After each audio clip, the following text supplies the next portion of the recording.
Hello guys! For today's video, magluluto po tayo ng isang napakasarap na merienda.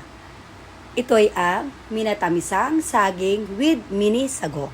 Ang mga ingredients ay saging na saba, 1 cup brown sugar, 3 cups ng tubig, vanilla or vanilla essence, 1/2 teaspoon ng salt, cooked mini sago na nilagyan ko ng 2 tablespoon ng brown sugar. Napakadali lang to guys. First guys, tunawin muna natin yung ating brown sugar sa ating 3 cups ng tubig. I-mix well natin to guys until matunaw. At pag tunaw na guys ang ating brown sugar, pwede na nating isalang sa ating kalan. Halu-haluin lang at antayin kumulo. At kapag kumukulo na guys ang ating tubig at brown sugar, pwede na nating ilagay ang ating saging na saba. Halu-haluin lang at lutuin natin ito guys for at least 20 minutes.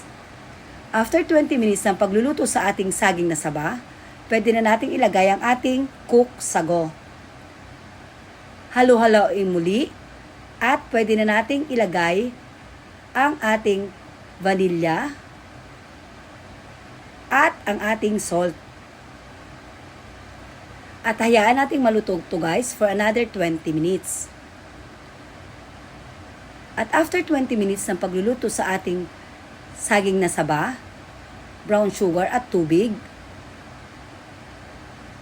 pwede na natin ilipat sa ating lagayan at palamigin. Palamigin lang natin to guys. At pag malamig na guys ang ating minatamisang saging, pwede na nating lagyan ito ng yelo. Crush na yelo o yung buo. Kagaya nito guys.